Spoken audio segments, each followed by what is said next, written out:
All right, welcome once again to our Saturday prediction podcast with RJ Bell at pregame.com. I give you, to begin my blazing five, and then RJ comes in from Vegas and tells us what the wise guys thinks. Hey, if you want to find the perfect hire first, you need to post your job on all the top job sites. You can now. ZipRecruiter.com. Post your job to 100-plus job sites, including social media networks like Facebook. Single click. Right now, my listeners can post jobs at ZipRecruiter for free. You got to go to ZipRecruiter.com/blaze. ZipRecruiter.com/blaze. All right, here we go. My blazing five. Let's blaze it up. Hope you can take the heat. It's Colin's Blazing Five. Bears at Buccaneers. The Bears at Tampa. Chicago getting 1.5 points. I love the Bears in this spot. First of all, we're at the midway point. Teams get banged up. Chicago's off a bye. I know John Fox isn't everybody's favorite, and he's sort of Dullsville, but I think he's a good defensive coach, and Chicago now is healthier than it's been. Tampa Bay, they have no home field advantage.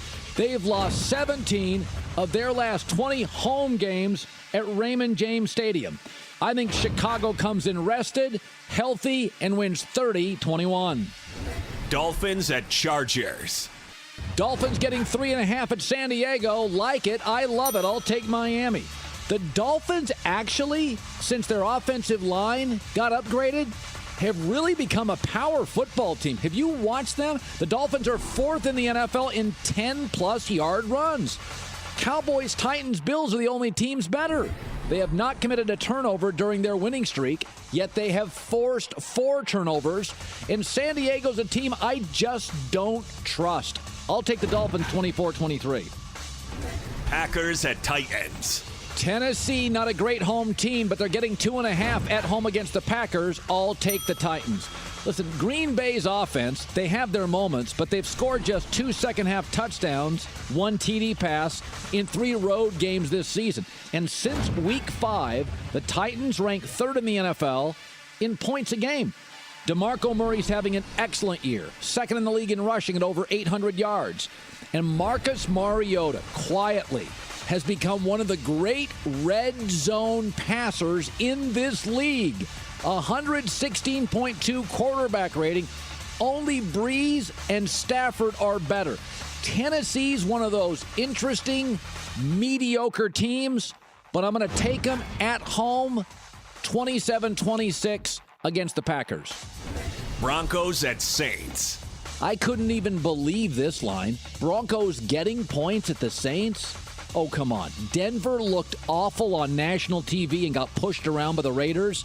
My favorite bet of the week, I'll take Denver plus 1.5. They're going to be playing with their hair on fire. They're one of the top defenses. They lead the NFL in fourth quarter scoring. And the Saints defensively are a mess, allowing 29.8 points a game. Only the Browns and the 49ers are worse. I get a significantly better roster. I get an angry team, a team that was embarrassed on national TV, a team that still feels they can win their division. And I get points, 27-23, I'll take Denver. Cowboys at Steelers. This game looks kooky. How can Pittsburgh be favored over the Dallas Cowboys? About twice a year, Vegas does this.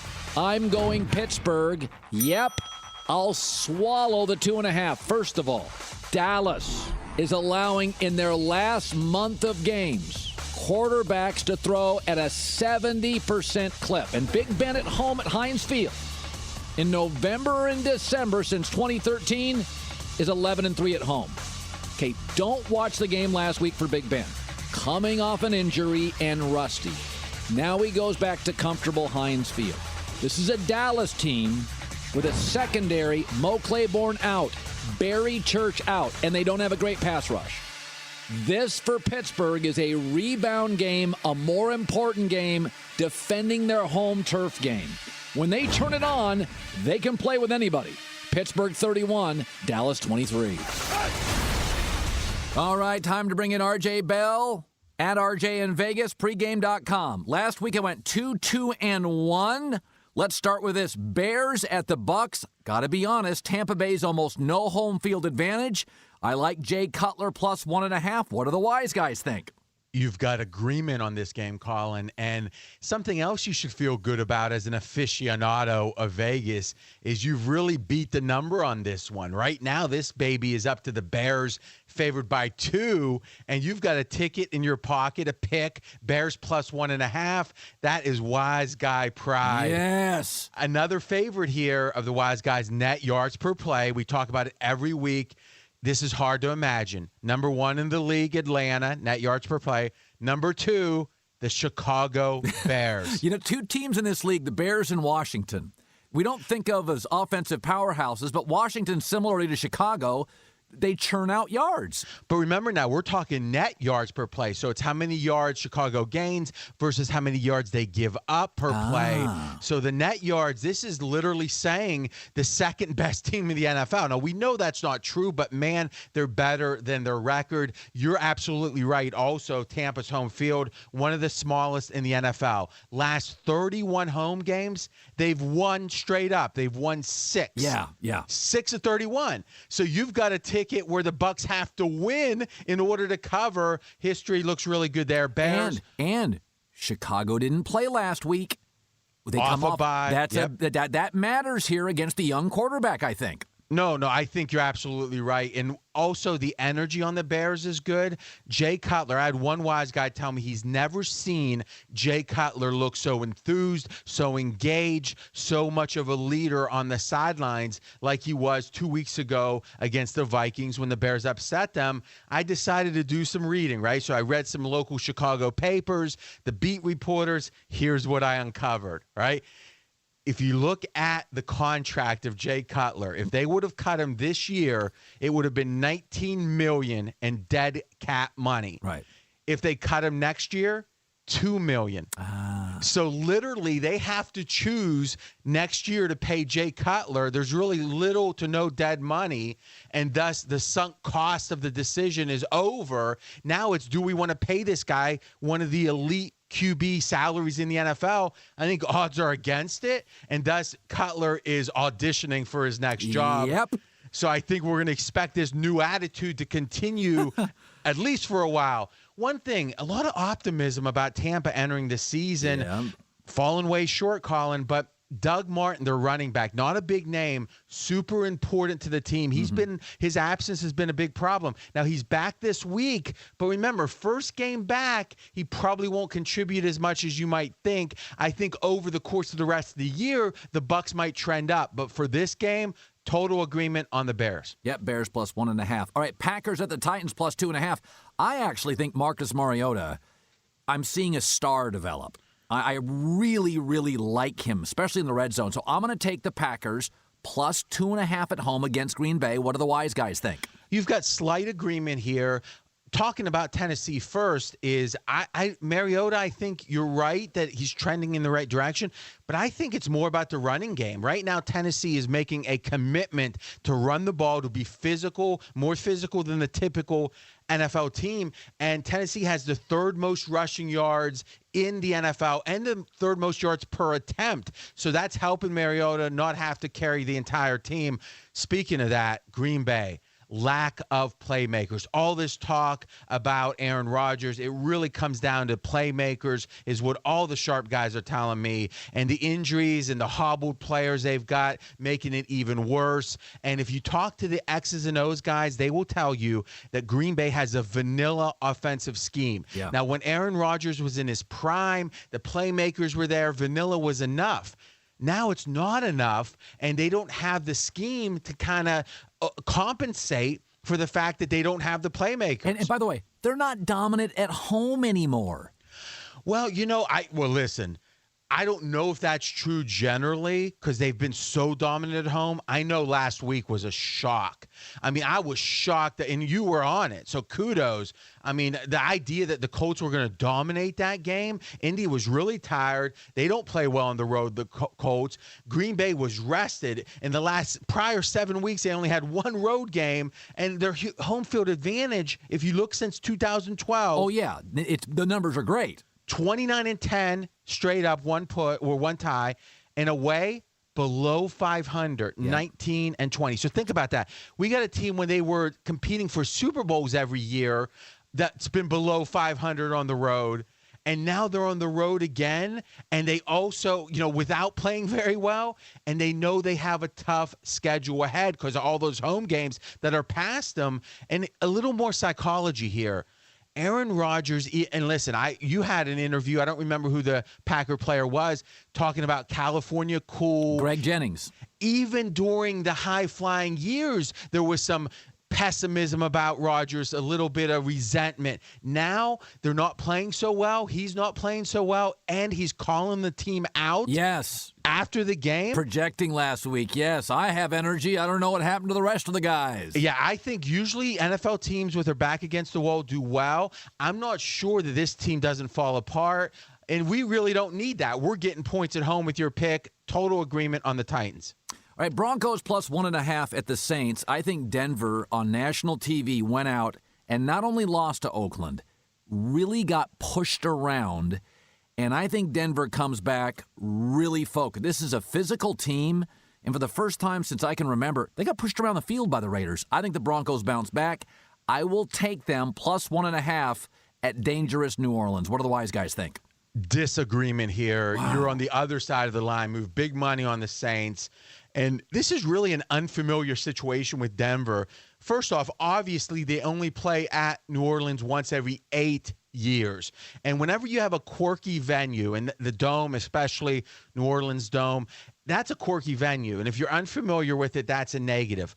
But here's something you're not going to hear about. Last 4 seasons, Denver has had a 1 o'clock Eastern kickoff only 6 times. So think, and that's this game kicks off at 1 Eastern. So they're playing in a place they never play. They're playing at a time they rarely, if ever, play. And speaking of excitement at home for the Saints, I mean, this is a big game, and this team is playing better than expected. Yes. And if you look at the Saints at home the last 5 seasons, ATS record over 70%. Yeah. Now, let's flip over to the Broncos on the road. We saw it last week. If you want to win on the road, you either, in the NFL, you must have an elite quarterback or you must run the ball really, really well. C.J. Anderson's hurt. Yeah, and you're making a great point, and we saw it against the Raiders. C.J. Anderson's out, and the backup Booker, there's a lot of sense, he's pretty good. He's had fumbling problems this year, and how do you know Denver's worried about that? Yes. They only let him carry the ball 10 times. Exactly. And the entire Denver team, a team based on offense or running, and defense, only rushed the Denver last week 33 yards last week. Yeah, but here's my thing.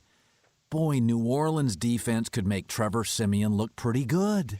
And if so, you win, right? But I tell you, running the ball, the Saints, they have a really bad D in general. Running the ball, they're right around league average yards per play against the run. So if you want to bet your money on Siemian, go ahead. But that's really what you're doing here, because unless Denver can just turn that running game around totally, you're betting on Siemian on the road in a dome, unfamiliar plays. One last thing, Saints offense, it's fast-paced, it's rhythm throws. When you have a great rush like Denver does, fast-paced throws, quick throws can hinder that. I think the Saints match up well. You've got disagreement with your Broncos pick. All right, Dolphins plus 3.5 at the Chargers. Miami, over the last 3 games, is a physical team that runs the ball. You almost have to eliminate their first 5 weeks. I really like the way Miami plays now. I'm going to take them plus 3.5 at San Diego. What do the wise guys think? You've got agreement on this game. And both teams are wise guy play on teams, meaning wise guys like both of these teams better than the average fan does. But we got to pick one of them here. And once again, I think it's about the ability to run on the road. When Miami's had a healthy O-line, they're 3-0, including that domination against the Steelers, a very good team, Pittsburgh. And Miami has young players that are trending upwards. And this is the time of year you look at these young teams and see which way the players are trending. Miami's going up. Miami's good as a road team. If all you did was play Miami on the road and play against them at home, so always play the road team in Miami games, your record would be 74-57 against the spread. So they do have a bias towards playing better, the Dolphins, on the road. San Fran, check that. San Diego, not a very good home team. Why is that? They're a classic beach city. Jacksonville's nothing at home. Tampa's nothing at home. San Diego's nothing at home. And Miami often plays better on the road. There's just an apathy. I don't. What is the home field advantage for San Diego? It's like 1.5 points, and you touch on it. There's other things to do. You got a lot of transient residents who aren't really committed to the Chargers. The team's not winning. I know the Wise guys like them, but they're below 500 this year, and there's a lot of speculation that they're going to leave San Diego. I mean, it all adds up, and that home disappointment, I think, leads into this trend. Last 10 times the Chargers have been favored by more than a field goal, 1-9 against the spread. Now that's a real number. Yeah, and that obviously applies this week at the 3.5 number. Now, I will say one thing about the home field. There was a resolution, a vote to keep the Chargers, and it went down this week, literally in the last 7 days. So here's the question, Colin. Is there a reaction of disappointment as in, hey, it's energy sucking, we're not going to be here anyway? That's what I think. I think you're right, but there's also a small percentage chance, it's going to be fun to watch, that the team comes out fighting and say, we want to win your love, we want to win the support of the city. I lean your way, but I do think that's an X factor. But when you add it up, you've got agreement on the Dolphins. All right, before I get to my final pick, Cowboys-Steelers, with rjbellpregame.com at RJ in Vegas, for everybody out there who is hiring, do you know where to post your job to find the best candidates? You should all know by now that posting your job in one place doesn't cut it. To hire the perfect person, you got to hit all these job sites. How about do it with one click? ZipRecruiter.com. Post your job to 100-plus job sites, including Facebook. One click, post it literally everywhere. Any city, any industry, nationwide. Post once and watch the qualified candidates roll in to ZipRecruiter's easy-to-use interface. No juggling emails, no calls to the office. Screen candidates, rate them, and hire them. Find out today why over 1 million businesses have used ZipRecruiter. Not just people, over 1 million businesses. Right now, my listeners can post jobs on ZipRecruiter for free. All you have to do, go to ZipRecruiter.com/herd. ZipRecruiter.com/herd. All right, I have 3-1 wise guy agreement. Listen, everybody in the world likes Dallas this week. But Big Ben, I think he shakes the rust off. He's terrific at home. And I'm going to go against the hot streak of the Cowboys. I'm going to take the Steelers -2.5 to cover. I'm crossing my fingers. What do the wise guys think? You've got agreement on this one, and I tell you. Yeah, baby. I'm impressed. This is a great contrarian play. Vegas is a market, just like a hot stock with hot earnings. People buy it like crazy, just like a hot neighborhood when it comes to real estate. Sure. Right now, there's all this talk about Dak, about the Cowboys, but there's more than just talk. The Cowboys have covered the spread 7 straight times. Now, that looks good on a piece of paper. I email you. It says 7-0 ATS. That looks good. But it's more than that. Think about the positive reinforcement around every time you bet the Cowboys, you get more money back. You win your money. So what's the response? Well, you're going to keep betting the Cowboys. Steelers, on the other hand, they lost in front of the world against the Ravens, and they didn't look good losing. Oh, looked awful. They lost in front of the world the week before against the Pats, and that's why this game's below a field goal. The market reaction, people not wanting to bet Pittsburgh, wanting to bet Dallas. And if you think about it, home field's 3. Yeah. Pittsburgh has at least an average home field, if not a little better. This line's 2.5. So what is that saying? That's saying that the bettors are telling us that Dallas is the better team. We disagree. Steve Fezzik, only guy to win the Super Contest twice, NFL expert. He has these teams tied, exactly tied. Actually, it's interesting, Colin. He has them as tied as the 2 best teams in the NFL behind the Pats, so tied for second. So he likes the Steelers this much. Yeah, and a lot of it is strength of schedule, right? Is Pittsburgh has a top 5 strength of schedule, and number 2, Dallas has the easiest schedule. So far, the teams they've played, the easiest in the NFL. You make a really good point about Big Ben. Historically, when he's played his first game back, he's gone back a week early. Yep. As a Steeler fan, he's a warrior. I love it. But his performance hasn't been good in those games. Second week back, he usually does better. Let's talk Dallas defense. And the Dallas defense, I think, because of the pace of play, of the offense has been so slow, they've hidden a little bit that this isn't really a great D. No, the it's Cowboys. not. You can complete passes against Dallas, a lot of them. And obviously, Steelers got a really good passing team. And if you look at the Steeler D, last week they gave up one play for 95 yards. Obviously, that's bad. Otherwise, their defense only gave up two 40-plus yard field goals. The other score was a blocked punt. So defense is young. I think they're trending in the right direction.